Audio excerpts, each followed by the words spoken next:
compliment all of you. You look so good today. I've seen superheroes, princesses, anime folk, but I wanted to know, are there any doctors in the house?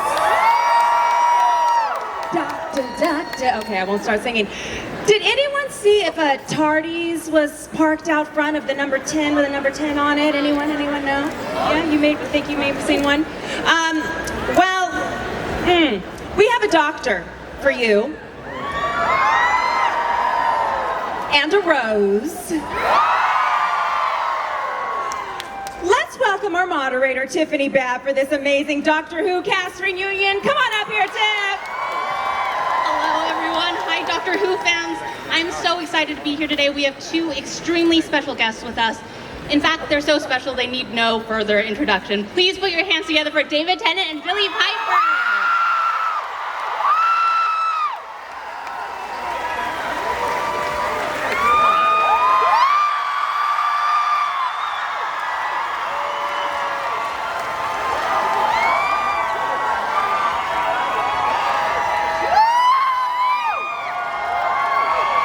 Lovely people.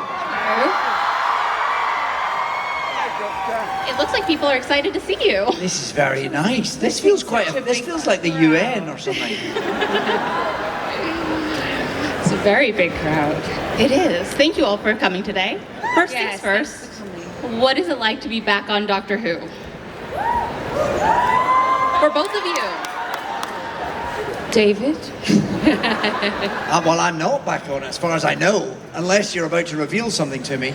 I think recently back on I think Doctor I'm Who. finished for now, but unlike someone else. No comment. You were on quite recently. Quite recently, which was lovely, yes. Thank you. It's a lovely thing to go back to. It was very nice for me to go and do 3 episodes after 15 years of not being part of it, because it felt so familiar. So it was such a happy, formative, important time that to get to revisit that sort of without the pressure, knowing you were just in for a bit, so you didn't have the pressure of not breaking it. You just got to go back and enjoy everything that it had meant to you, and everything that it meant to the audience, and to dabble in that again was just delicious. It was like being given a big, lovely present. It was really nice. When I went back recently, I just found it very emotional and also really last minute. So everything happened in a sort of cloak and dagger way. And also it's that thing of having to hold a secret for a while from even the closest people in your life. I actually really enjoy it, holding a secret. They kept your secret really well. They really did, because there was, I think, some people were suggesting that it would happen, but it didn't. I didn't really catch fire. So I was quite amazed that we did as well as we did, and I found it really emotional. Actually, like when I shot it, I actually had a bit of a cry. Yeah, it's quite a moving experience. So yeah, it was awesome. Speaking of keeping secrets, you have to keep a lot of secrets. Fans are super engaged and want to know what's happening next. What do you have to get smuggled in places? Like what have you had to do to keep the secrets kind of hidden? Just lie. Lie to everyone you know and love. Yeah. Worryingly, it gets easier once you start. At first, the lies to people that you know and love and trust can be very difficult and feel very treacherous. And they get really angry as well when they find out. My kids were like, "How could you not tell us? We're your kids. You're my mother." Yeah. Once you start leaning into lying, there's something very fun about it. It's almost Moorish. Yeah. That is amazing. So you both weirdly got to return to your characters and have, not this recent time, Billie, but when you first returned, you got to have this new ending for Rose, which for us was all very bittersweet and sad and kind of beautiful. Were you really sad about it, or was it really exciting to return and rewrite Rose's ending? I felt the same. I felt like it was kind of bittersweet. It was, it's always wonderful to return. It's super fun. It feels comforting because you've spent significant sort of formative times with the people, cast and the crew. And yeah, I felt sort of mixed about that ending. But that's okay. I think that's okay to feel like that, You can't always have what you want. Yeah, some of the best endings are bittersweet. Like David, you recently returned to the Doctor. Yes. Also really bittersweet, kind of a rewrite of the ending of the 10th Doctor. Yeah. What was that like? I love it. I'm now sitting in a back garden in West London eating macaroni cheese made by Bonnie Langford. I mean, that's sort of my dream life.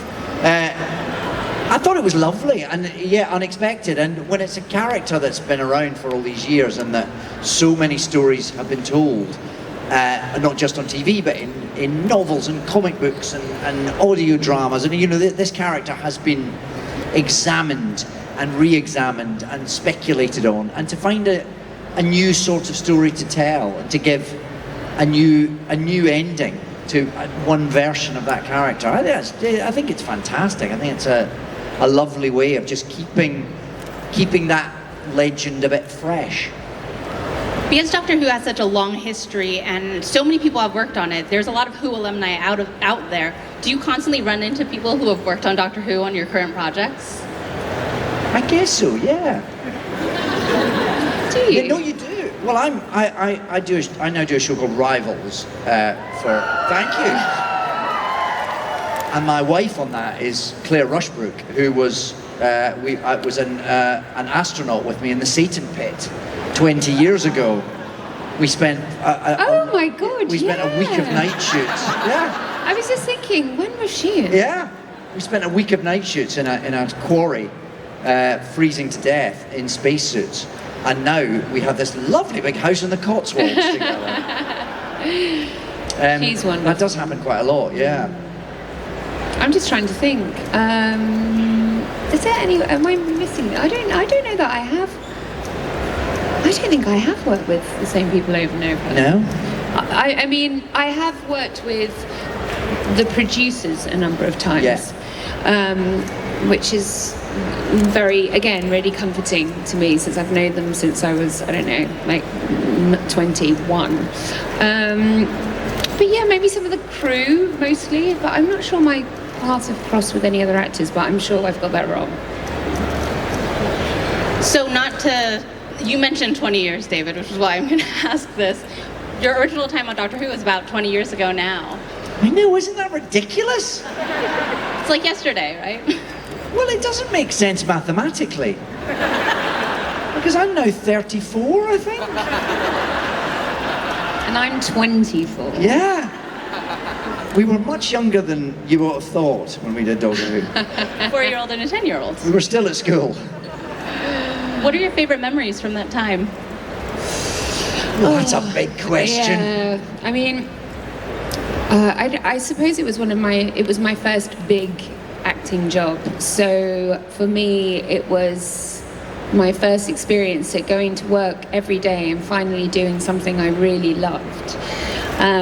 So that felt amazing. That's an amazing experience, and not everybody gets to have a job that they love. And so I remember feeling very moved by that. And we had a real laugh. We just had a laugh. Yeah. We basically lived in Wales. Yeah. The crew became the family. We didn't go out loads, did we? We didn't really have time. And we were didn't have filming at time. night a lot. Yeah. But most of our fun was had on set, and it was just, it was a formative experience. Yeah, it was sort of giddy making. I remember at the time being aware that it was unlike anything else that I was likely to experience, because apart from that, it's a particularly joyous show to be part of, but it's got a sort of, it gets a level of attention and enthusiasm particularly in the UK, but now internationally, Yeah. which is so unique. There's not really any other show that has that sort of cross-generational enthusiasm, and being in the middle of that was sort of bewildering and dizzy-making and wonderful, and also a little bit scary and a little bit exposing and all those things. But I do remember at the time thinking, this is quite unique, this time of life. Yeah. And when I look back on it now, that was absolutely true. It was. I feel very grateful to have had that time, and to have something, to have a portion of time that one looks back on so fondly and with such affection, and that still is such a huge part of my life.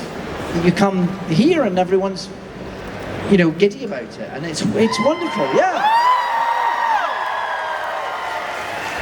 It just feels like a really lucky thing to have happened. Yeah. It's really interesting because when you both started at different times, Billie, when you started, they were just rebooting the show, so nobody knew if there would be a huge audience for it. What was it like to see the audience for Doctor Who regrow? It blew my mind, really. I really didn't have any expectations for what happened after the show came out. For me, I was just so in awe and preoccupied with acting professionally, and I was so grateful for that. But the scale of it beyond that, I was never able to truly comprehend. And obviously, we didn't have social media then, so you never got a sense of whether people were rooting for it or wanting it to fail, unless you read the newspapers, which I didn't. Thank God. I'm so grateful for not having social media in the early stages of my life generally, but also professionally. So yeah, when it came out and it went as big and it became as big as it did, I was kind of shocked, to be honest. I was sort of shocked that we pulled it off, because the BBC were working with technology that they hadn't really used before on a TV show. So there were a lot of firsts for everyone, and that's quite hard to pull off. And I think we were relieved when we did. But yeah, the size of it, I found it quite overwhelming, to be honest. Yeah, I've got used to it now, but at the beginning I was a bit like, this fandom is a thing. Absolutely. David, when you joined in, it was going. The show was going, and you have all this pressure. You're the new Doctor. This was your lifelong dream. What was that like, joining the show as it was going? Well, I knew, before the first episode went out, I knew that I was sort of heading for it. There was obviously the chance that it might not have taken, and that the show might never have, probably wouldn't have even shown a final moment where the Doctor turned into me, if it had been decided it wasn't going to be renewed, I guess. But I was in this slightly weird position of watching it transmit with a vested interest that nobody knew I had. Sort of thinking, how's this going to go, what's this going to mean? And then kind of being thrilled and rather terrified that it took off like a rocket, and that in the knowledge, which at the time was not a knowledge that was shared outside a very small circle of people, that by the end of that series I was going to be in the middle of it. So it was a weird, exciting and also very daunting kind of thing to be watching sort of from afar, and yet absolutely in the centre of. Very peculiar situation to be in, but very exciting. Matt Smith told me a story of, it's exactly the same story you've just told, of when we went to a festival together. Do you remember, all three of us? The Glastonbury. Yeah, was it Glastonbury? Was it? It might have been V. You V, yes. Matt and I went together, and you turned up, I think, with someone else, and you just become the Doctor. And Matt says he remembers seeing you walk through the crowd, getting absolutely hounded, and him. I know he wasn't just a Doctor, but anyway, him thinking that looks deeply overwhelming. Right. And then it happened to him. Yeah. Yeah. We're gonna go to fan questions in just a second, but last question, do you have a favorite episode that you remember enjoying shooting? Oh, I enjoyed so much of it. I think the ones that I love shooting Doomsday, even though it was really sad, because it just sort of felt real to me. Like, it was just a sort of great way to get rid of a load of sadness I had about leaving the show. So I loved that. I loved Tooth and Claw. I just thought it was so funny. It was such a romp, and Shirley Valentine. and then I love Father's Day as well. I thought that was a beautiful episode. Somebody else liked that. Yeah. But I love the fun of New Earth with Cassandra and things like that too. Nothing with a Cyberman. That was very, right. Oh no, the Cybermen were in the last two episodes. They were in yeah. Everyone was in the last two. You mean the ones that were freezing cold? The ones that we shot. When you had to wear that tiny waitress dress in the middle of the night in Cardiff, in the snow. Yeah, exactly. So, none of those. What about you? I feel like it's almost indecent to have a favourite. It feels like choosing because they're all so different. They're all very unique. They were all very unique experiences because they all had different casts. They all were in different sets. They all had such a different feel to them that they feel so idiosyncratic and of themselves that it feels a bit wrong to choose favourites. I have fond memories of every single one, actually. I suppose I remember the episodes, Journey's End episodes, when everyone was there, when there was just the gang of us all together, sort of for the first and only time when we were all on set. The whole kind of family was on set together. I remember that very fondly. But I do have genuinely look back on every episode with a twinkle, and I remember good things about each one. But which was your least favourite to shoot? Least favourite to shoot? Our season together was definitely the coldest year. We had a lot of really, really cold times. Yeah, that's true. So I remember another day when you get into the trailer and your costume was set out with piles and piles of thermal underwear to try and your heart would sink. And you just thought, no, another day of being cold all day. But I still, even with that, I'm still very fond of the whole time. The sacrifices that were made to make Doctor Who. Sacrifices. Let's take some fan questions. Do we have mics? Yes. I think this person in the green up here. If you could tell your name, where you're from, and then your question, please. Here comes a microphone. Thank you. My name's Juan. I'm from Ontario. Hi. Hi. First of all, thank you so much for making the time to come out to these kinds of conventions. It's a treat for us. No, I know, but you have to take away time from your family or shooting, and it's really appreciated to get the chance to meet you guys. My question for you, well, both of you, outside of Doctor Who, what's an underrated role from your entire filmography that you're really proud of and you think that more people should watch? Oh. I know the answer to that. Go on. I've actually got two. I Hate Susie is something, is the show I'm most proud of, I think, just because I worked really closely on that from the ground up. And it didn't get seen by a lot of people, which is really annoying. So if you fancy it, there's actually an episode at a Comic-Con, so if that piques your interest. But yeah, that's one that I feel like should have got more attention, and even the character. And then Penny Dreadful as well. Although it feels like a lot of people here have seen it, I'm not sure. Well, it didn't get the energy that other shows have got. Yeah. I think probably for me it's a show, a BBC show called There She Goes, which was. Oh, thank you.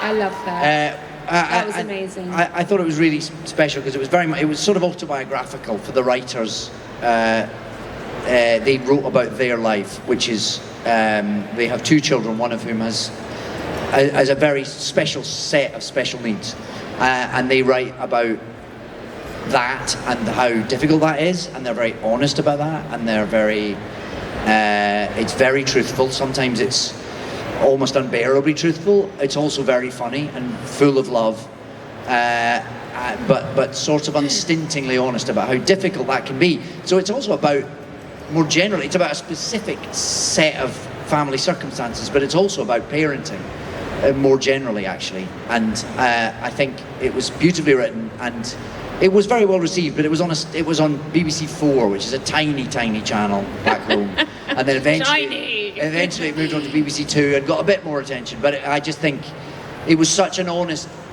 thing for them to write, and it was beautifully realised by the crew that made it. So that probably for me is the thing that I wish everyone could see. Yeah. Get it on Netflix. It's on Netflix? No, You should get it on Netflix. Yeah. It's probably on BritBox, I suspect. You should It's on campaign. Amazon Prime. Was it's on Prime. Amazon Prime? It's It's on on Prime. Amazon Prime. I can't believe you haven't seen it. Lazy people, lazy. Thank you for your question and for the prime answer. Right up here. Oh, to your left, right there. Look at that giant lightsaber. Ooh, giant lightsaber. Hi. Where are you? I don't really have a question. I just wanted to say thank you for making that show and being on it. It has a very warm place in my heart because my siblings and I would make time to watch it. And we just loved it so much. So I just want to say thank you. You're so welcome. So sweet. Thank you. Thank you. Right here in the pink. I could go to there's two. Hi, I'm Alex. I'm from here in LA. I wanted to say first, Billie, you're the most beautiful woman on the planet. And the best pop star. Thank you. And I just wanted to know if there was another character from a different season of Doctor Who that you didn't get to interact with that you would want to.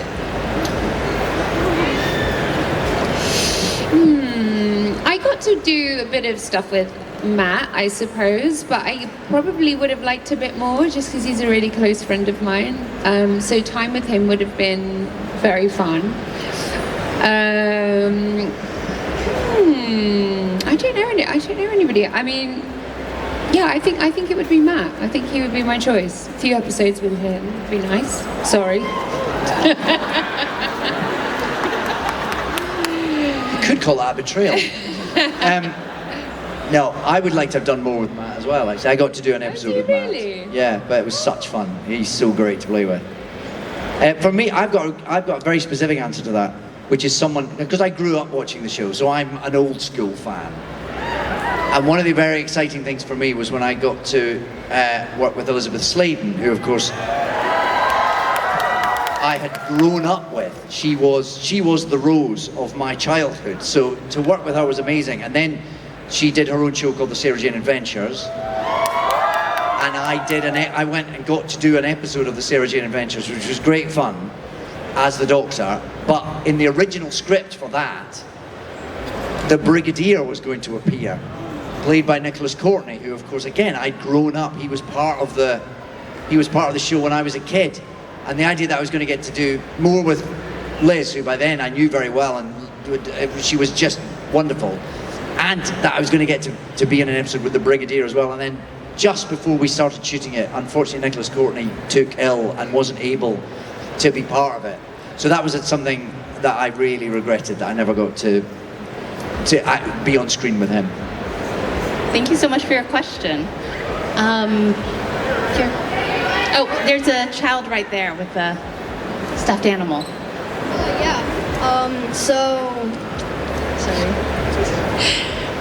So my name's Xanatos, and here's my question. If you have to rewrite a Doctor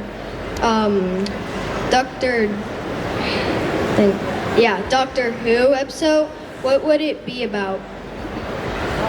Whoa. Thank you. That's Yeah. a really hard question. Thank you. What would it be about? I think writing Doctor Who's really difficult. Really hard. And I'm really glad there are really clever people like Russell T Davies and Stephen Moffat who can do it. Because I sometimes do set myself a challenge. Go, if I was going to write an episode of Doctor Who, what would it be about? Blank. And then I sit blankly. And I don't know where to begin. I think it's really hard stuff to write. It needs a particular type of brain and imagination. I suppose there are things like periods in history it would be nice to visit. And I always wanted to do one where you went back, where they went back and met the Beatles. But then they'd just done that one and I wasn't in it. Furious. So maybe I'd do the Beatles in the cavern when they were just starting out, before they knew they were going to become the Beatles, and watch the Doctor try not to give them spoilers about what was in their very near future. Maybe that would be fun.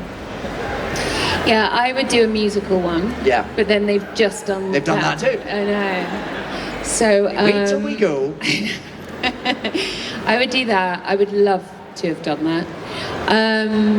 But also I would have probably liked to have done an episode with Jackie that was just maybe all about, I don't know, so slightly more domestic, I say, like an episode about our experiences together growing up, her being a single mom. I guess you got a bit of that in Father's Day, but I would love to have explored the mother-daughter dynamic in a whole episode, with you popping in and out. And Oh, I get to pop in and out, do I? Only a little. I don't get a week off. yeah. Thank you so much for your question. We have a question here in the purple. Okay, so in one episode you talk about we're all stories in the end, and so make it a good one. So if you were able to write your own story, a script, based on your life experiences, would it still be in the same genre, or where would you explore in terms of your autobiography with writing a story if you could? What would you're talking about history? Can you maybe enunciate, would you write something about history? Either one of you. A horror. No. Well, maybe. Yeah, why not? I'd write, yeah, I think I love it when people take a sort of, I don't know, like an emotional story and invest it and set it in a genre world. Like for example, the Demi Moore film, The Substance. I love that because it was about, you know, the pain of getting older as a woman and, you know, how unfair a lot of that is as a female experience. And so I'd probably copy that and make it a sort of, you know, a dark, comedic horror. Yeah, that feels kind of appropriate. Great. I have zero plans to exploit my own biography in any way. I've never been interested in it, and I can't imagine anyone else would. And I think it's preferable to maintain a bit of mystery, because then people might think I'm more interesting than I actually am. Honestly, it's only because I've not told you anything about my actual life, which is very dull and very low-key. But yeah, so I probably am not going to write that thing. I'm probably going to leave it to someone else. Thank you so much for your question. Right up here. I'm sure as actors, like, you guys have such schedules that like overlap. What is it? Thank you. What is it like when you have those schedules and the characters you play are so different? How is it switching between those characters? I couldn't quite hear that. Sorry. Switching between characters on a tight actor schedule. Oh, as if when we play when we're doing, yeah, actually that happened. I was shooting Secret Diary of a Call Girl at the same time as Cummy, one of the Christmas episodes. Were you? Yeah. I can't remember when it. I'd finished Doctor Who, but it was a flashback. Right. Or maybe it was for one of the times I came back. I can't remember which. Was it when you came back when I was regenerating and we went back to the polar state for that Yes, little bit? it was. Yeah. It was, and I was, yeah. So it was very weird going from playing, you know, Hannah Baxter, the high-class escort, to Rose Tyler by day. Very strange experience. It's probably, I think it's very hard to do that. It's very hard to go and do an acting, I think, a really tricky acting role, and then go back to your family. You know, that feels even quite challenging. If it's sort of a heavy piece, you know. But it can be quite. I think when you're surrounded by the circumstances of whatever you're playing, though, your brain is quite adaptable. You kind of can just go down whatever track you're on while you're there. I think it's outside of that it can be a little bit disconcerting or disorientating. But yeah, it's a funny one. I remember being at the Royal Shakespeare Company back in the day when they used to do things in rep, and you would do one play in the afternoon and then a different play at night. So you'd do Hamlet in the afternoon and then some light comedy at night, and that felt like it was going to be impossible. Sort of the idea of having to do that, but actually that was sort of easier than doing Hamlet twice. It was kind of easier to just bounce into something very different. So I think maybe sometimes the thought of it is more difficult than the actuality of it. I think you get like a muscle memory for each part that you play. Yeah. And if you haven't done it for a while, like coming back as Rose, even in the Big Finish episodes, I always get panicked that I'm not going to be able to do Rose, and it just happens. Like it's your body remembers. It's kind of creepy. Yeah. Yeah. Thank you so much for your question. Thank you. Right next to them. Thank you. First, I want to say I am so excited to be here to see you all because I've been Whovian for almost 15 years. Yeah. Thank you. And David, you are my first doctor. Yeah. So my question, thank you very much. My question is for Davey. You as the doctor, you are coming back and you will definitely have a new story about we don't know what it looks like. So could you imagine how a doctor's life being stay with Donna? Will he go to otherwhere and see other friends? And will he be really relaxed? Thank you. This is my question. It's hard to know, isn't it? Yeah, you're right, because he's living a domestic life now, which is hard to imagine. And you kind of think, will the forces of darkness leave him alone? Or will he inevitably be drawn to a Sunday barbecue in Chiswick? And any sort of normal life that he tries to lead will somehow be blighted by alien invasion or, I don't know, sort of monsters from the prehistory coming out the drains or something, because that does seem to have been what his life has been up to now. How is he going to be able to switch that off? I don't know. I wonder, will we ever see that? Will these stories ever be told? Maybe that's a Big Finish series. The Doctor at Home. He goes to the hardware store. He's really struggling with his identity. Yeah. Because he used to be this like how old is he? 900-year-old alien. Oh yeah. Who, you know, fought for humanity, and now he's just this guy. Now he's trying to remember he's got a voucher for 10 pence off. Forgot his shopping Mercer. list. Yeah. And if he doesn't take the bins out, he's going to be absolutely hammered. Yes, it might not bring out the best in him. It might make him quite problematic. Or he might lean into it hard, you know. I'm fascinated to know, and I look forward to somebody, not me, writing the script. So yeah, let's find out. Thank you so much for your question. The person behind her. So I have a question for both of you. If you have a chance to go back to the Doctor Who, but this time not the previous character, instead you're gonna play the villain, which villain will you choose? Whoa.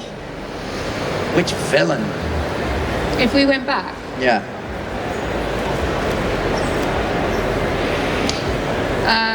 Wait, if we went back, which villain would we choose to fight? No, to play. Oh, to play. That's a question, right? Yeah. Oh.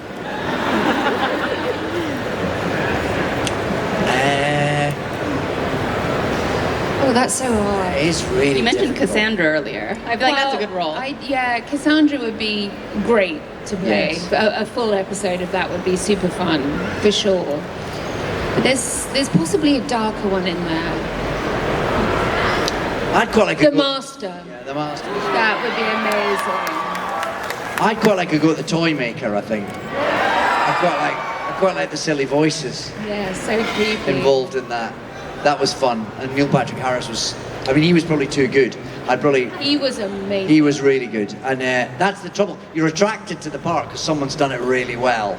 But then the worry is you wouldn't be able to match it. So then maybe... I'd also quite like to be in a big rubber suit though as well. I'd quite like to go... I mean, maybe for one day. And then it might start to get old. And certainly very sweaty. But I'd quite like a day as a Zygon, I think. Thank you for your question. Up here in the Batman shirt. My question is for David Tennant. Hi. You're my favorite Doctor. Thank and I'm you. curious, what kind of research did you do for the Doctor? I watched the show from when I was 3 years old. That's the research I did. I literally watched every single episode and then went back when I was old enough and when they started appearing on VHS. I watched every episode from before I was born, and I was a proper fan. I knew that show inside out, so I didn't really. There wasn't much I had to find out that I didn't know. But really beyond that, then you just get a script, and then it goes from something that feels kind of impossible to filter down because it's meant so much to your 8-year-old self. But then you get the words and because it was written by Russell, it was great, and it fizzed and it popped and it was funny and it was exciting, and then all I had to do was just do each scene as it came up, really. So yeah, in some ways it's the role that I've researched most in my entire career, and in other ways I just really turned up and did it. Good answer and good question. Right up here in the front. Yes, in the dark jacket, yeah. I have a question for Billy about Penny Dreadful. Did you have a favorite scene to shoot? Favorite scenes to shoot?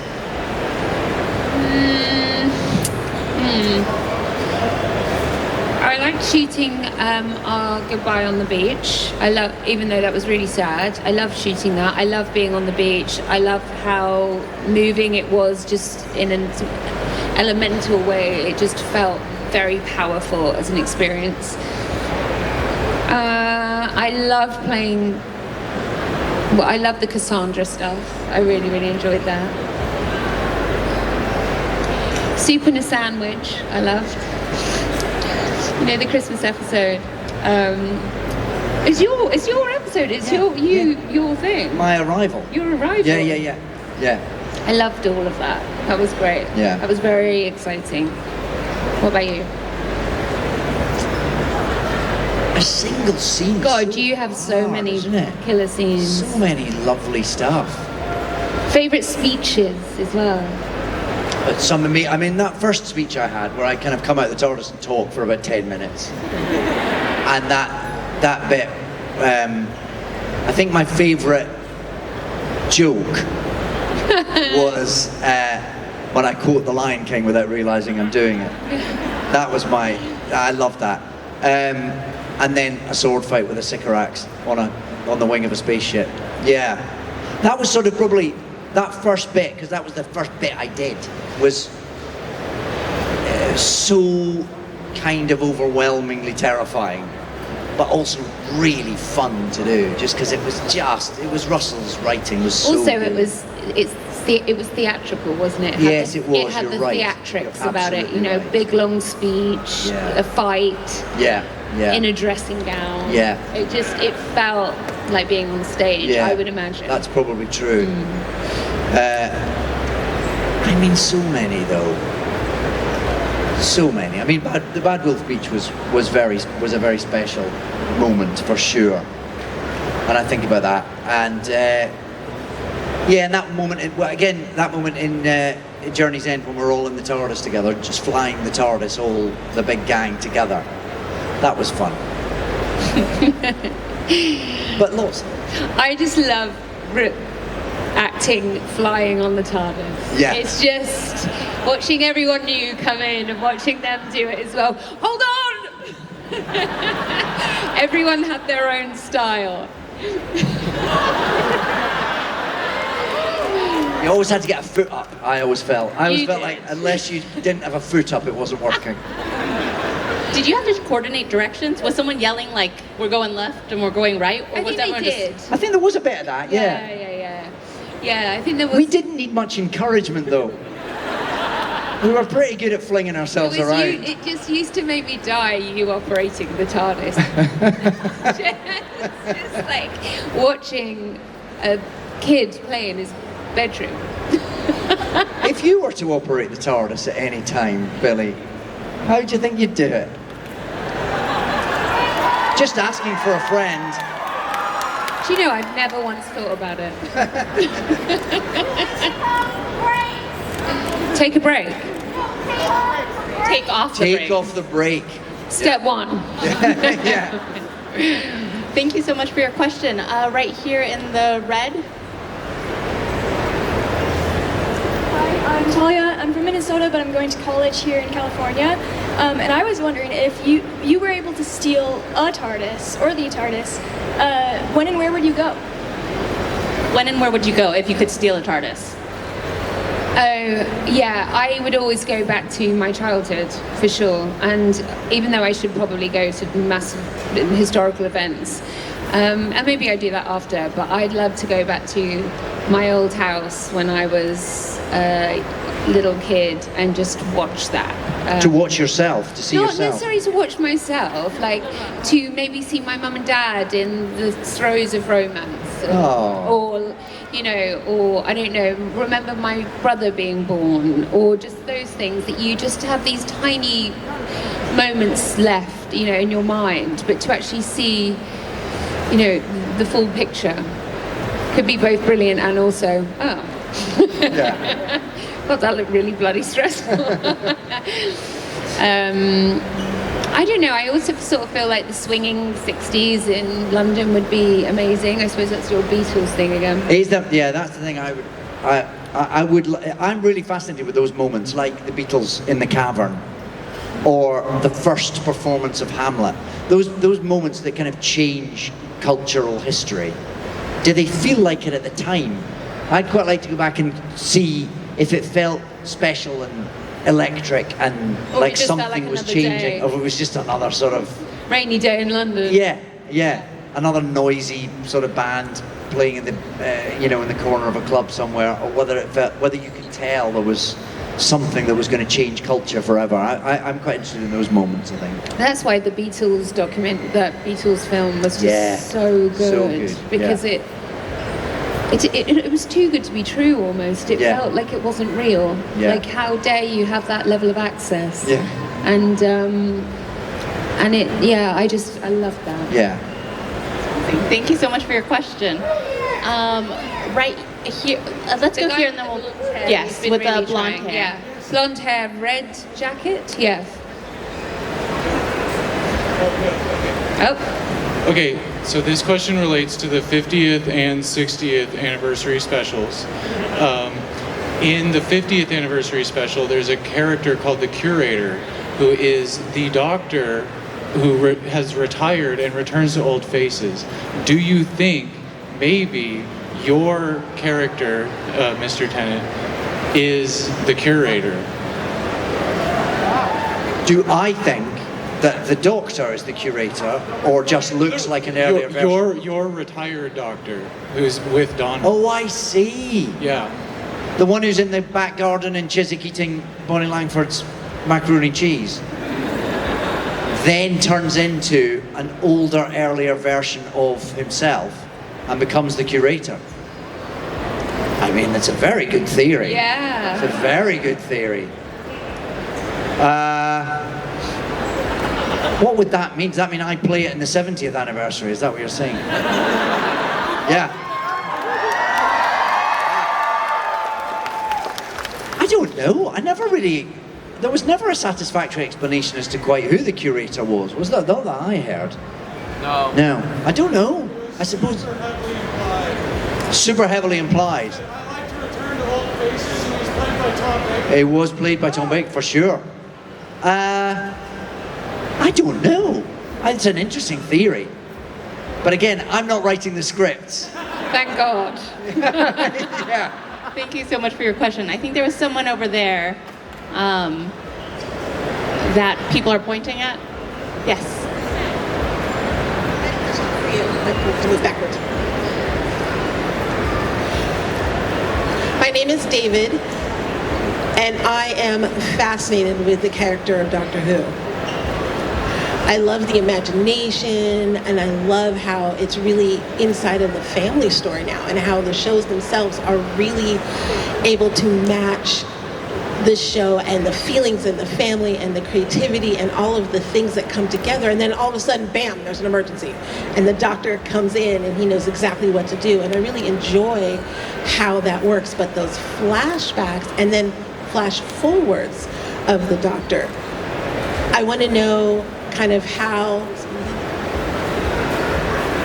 I want to know what kind of series that we're going to continue to see, if we're going to see more flashbacks, more flash forwards, and more interesting little tidbits of the characters. Do you think that's going to happen, or do you think they're going to make a whole movie about all of these things? Those are my questions. Sorry, can you say can you ask the actual, yeah, I just couldn't hear the actual part of the question.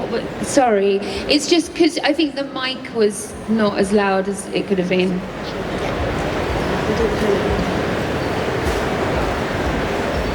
Do you foresee a Doctor Who movie using your characters and all of the family and everything that you've seen and happened so far, and all of the tidbits of their personalities and flashbacks and flash forwards? Do you foresee a movie happening like that? Do you foresee a also, film? and if that happens, would you guys play those characters? Do we foresee a movie coming out, and would you play the characters and return to film a movie? Yes. Sure. I always was pitching for that. Where's the film? Where's the movie? And we're the ones. I loved it that people went to see the last Doctor Who episode in the cinema. Yeah. I just love that. I would love the Doctor Who experience on the big screen. And it would be, I mean, they're sort of like films anyway. But yeah, I'd do that, wouldn't you? Oh, for sure, yeah. Yeah. We're available. Coming soon to a theater near you. I think we have time for one last question up here in the white. Okay. Hi, I'm Amy, birthday twin. Birthday twin. Yeah. I'm from West Virginia. I wanted to know, because Doctor Who was like the first piece of media that really impacted me, and for so long that I don't even remember like how I got into it, because I just turned 20 and it's just been such like a big part of my life, and I wanted to know what piece of media maybe or whatever impacted you and made you want to do film, because I'm studying to do film now and hopefully I get to work on Doctor Who, but like that's just a really big dream of mine. But yeah, thank you. What stories impacted you and inspired you to become actors? Well, for me, it was Doctor Who. It was. I watched. It was watching. I remember watching John Pertwee turn into Tom Baker. I was 3 years old, and I can remember watching it and being inspired, really, and having whatever understanding I had at that age. It definitely started a conversation and a beginning of a journey that took me to do what I do today. I mean, it wasn't the only thing, but it was definitely something that I, as a kid, became very obsessed with and watched every week. In the days when you had to be there at 5:25 on a Saturday when the show came out, or you didn't get to see it before video recorders and streaming and all that, it was a sort of an appointment every week, because there was something about that storytelling, something about those characters, those actors, that just got me, and that definitely influenced the direction that my life took. So yeah. Oh, that's very lovely. Thank you. Yeah, I think mine was quite varied. I think I was so impacted by Disney movies when I was a kid. I think now, like when I work on things from the ground up, either if I'm writing something or even I directed a film, and I remember thinking so many instincts I have, I think, are sort of, I don't know, they have a sort of fantastical Disney quality to them. They're not, it's like dealing with heavy themes, but dressing it up in a sort of, in my mind at least, in a sort of abstract Disney way. It feels like a really fun way to tell hard stories and make them palatable. So I think I've been really influenced by Disney movies, and Tim Burton movies as well. Like Beetlejuice was one of my favorite films, and just transformed the way I thought about films. And then in terms of female characters, I was completely changed by Samantha Morton piece of acting. I was watching, which I shouldn't have been watching, Band of Gold, which was a show about prostitutes with my mum. I don't know why the hell I was watching that.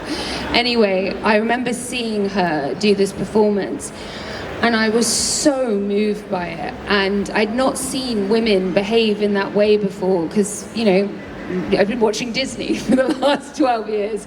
So I I hadn't seen women feel dangerous on screen. And I remember turning to my mum and going, I want to do that for a living. And things like Betty Blue, and just women behaving in ways that I'd seen more in life, but hadn't seen as much on screen, that sort of changed the way I thought forever. But it's so changed by films. I mean, films for me were like, just changed my life. They meant so much to me. They changed everything. Thank you so much for your question. Thank you all for coming today. A big round of applause for our amazing guest, David Tennant.